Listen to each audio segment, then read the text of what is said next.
Hey, welcome to Breaking the News Plus on this Monday night. The United States is in its official first week of the shutdown, but technically it's the second week. And to talk about where we are and where we aren't, Danny Spiewak, our chief political reporter for KARE 11, joins us now from the Capitol, where he's, of course, working on another shutdown story. But tonight, Danny, let's talk about cuts. I know that cuts to states have been a part of the plan of the Trump administration to enact some pressure from the Republican side. So what have we seen in Minnesota? Sure. So the largest issue in Minnesota and across the country in terms of federal cuts and grant cuts is related to energy, largely renewable energy, clean energy. To just kind of backtrack a little bit, shortly after the shutdown started, Russ Vought, who is the Office of Budget Management and Budget Director for the White House, said that there was going to be this pending cut across mostly Democratic states that voted against President Trump's election, and it was going to be related to, in his terms, the green scam. That's what he said on social media. And so then the Department of Energy, hours later, puts out a press release saying that more than 300 projects across the country have canceled, again, largely related to renewable energy, energy efficiency, clean energy, that kind of thing.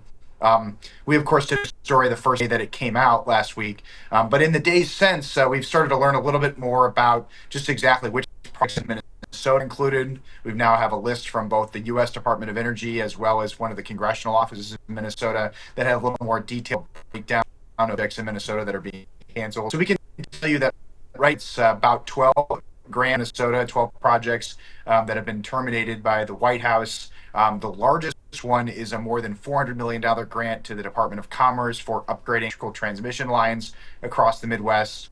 In total, it's more than $600 million in cuts specifically to Minnesota programs. And so the Energy Secretary for the Trump administration said this was not due to government shutdown retribution and that it was connected to the shutdown. Of course, most Democrats feel much differently. They believe this is clear retaliation for the shutdown.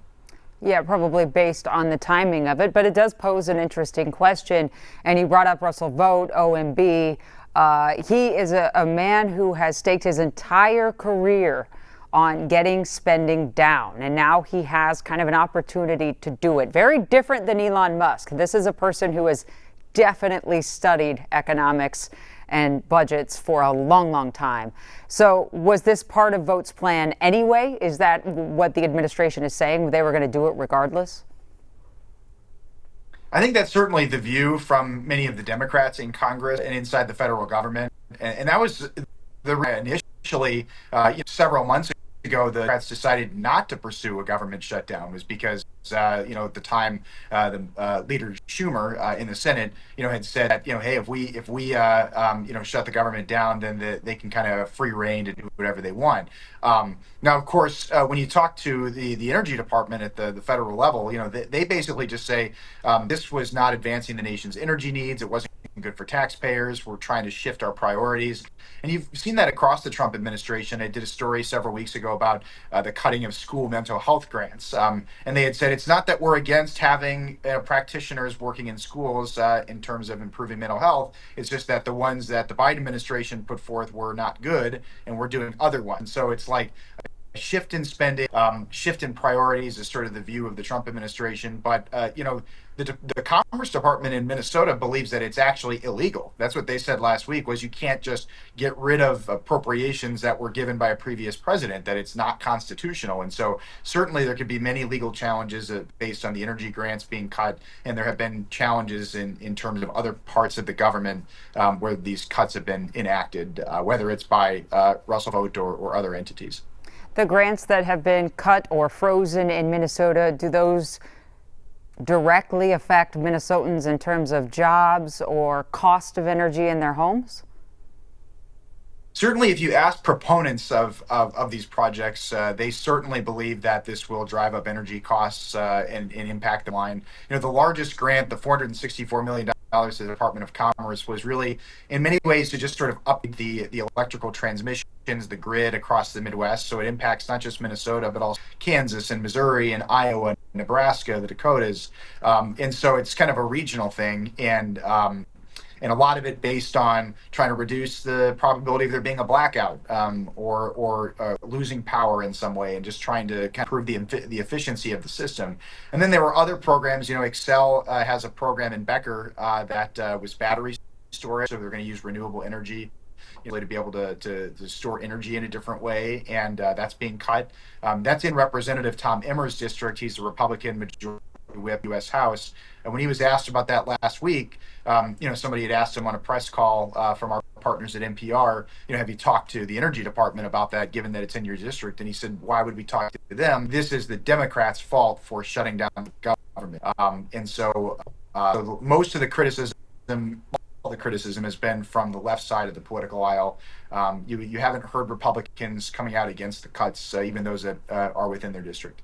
Oh, interesting. So we're still, as we are on this Monday, the Senate back in session in D.C. The senators are there. They are the ones that have tried 4 times now to vote on each other's proposals, flat out no on all of that. So the government remains shut down. Any more votes scheduled today, or is it still in that, like, now over several days long blame game? It's your fault. It's your fault.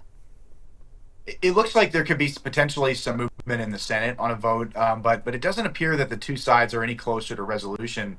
And you have to think that maybe it could drag on a while, because at this point, both sides really have tried to blame each other for the shutdown. Of course, the Democrats believing that there needs to be substantial movement on the healthcare issue, reversing the Medicaid cuts that were in the One Big Beautiful Bill that was enacted earlier in the summer, and then the one extending those Affordable Care Act tax credits for people that get their insurance off the marketplace. Republicans have basically just said, continuing to say, we might talk about the tax credits or other issues, but not right now. The government should be funded first, and they've accused the Democrats of basically holding the government hostage to get what they want. So both sides are really dug in at this point. It's hard to see what that resolution is going to look like or how long it might take. Yeah, it's hard to see any daylight here, because the Democrats seem to be, firmly planted in, we're going to talk about those subsidies for the ACA, or we're not talking at all. And the Republicans are like, we're not talking at all about those subsidies until you open the government. And neither side has wavered from that. And you have to think that at some point they have to figure something out to open the government. So you have to wonder if there's some type of compromise they could come, or just something where both sides could get a little of one.